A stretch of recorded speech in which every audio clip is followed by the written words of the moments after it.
Hello and welcome to Learning English through Stories and the Power of Storytelling. Today, the story is from the novel Impostor Assassin.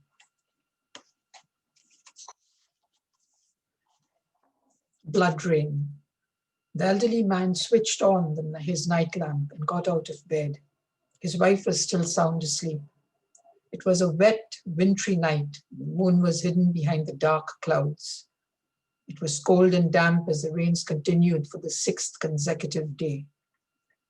The weather was now more unpredictable since the levels of pollution had increased over the last few decades.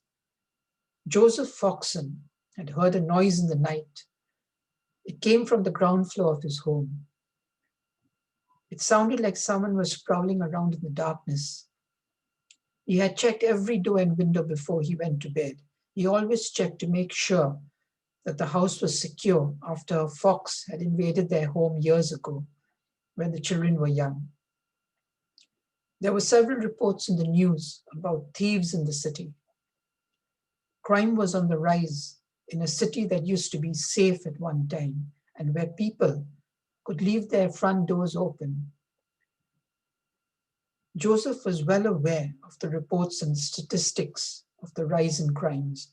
This was common in all modern cities, he said to himself. He had wanted to keep a gun at home to protect himself and his wife, Doris. But Doris, his peace-loving wife, was against him keeping a gun of any type or firearm at home.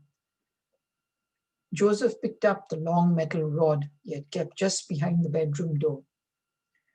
The rod was used as a curtain rod a few years ago.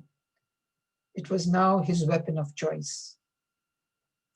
Joseph was a tall man who was an athlete in his youth. He was now in his 80s and not as young and as fit as he used to be. He was not afraid of what or who he was going to confront in the night. This was his home, his castle, and no one had the right to invade his home. He opened the door of their bedroom and crept downstairs, hoping that the person or persons would not hear him coming down the stairs. The wooden floorboards seemed to sink under his feet as he tried to walk on the carpeted floors of his home as to muffle the sound of his footsteps. As he came downstairs, he saw the lights in his study were on. There was definitely a burglar on the premise. As he moved as soundlessly as he could into his study room, he saw a man going through his large bound investigative journal on the crime empire which he kept on his desk. The room was a disaster zone and everything was thrown on the floor. His books, manuscripts, and papers were all thrown around in the room.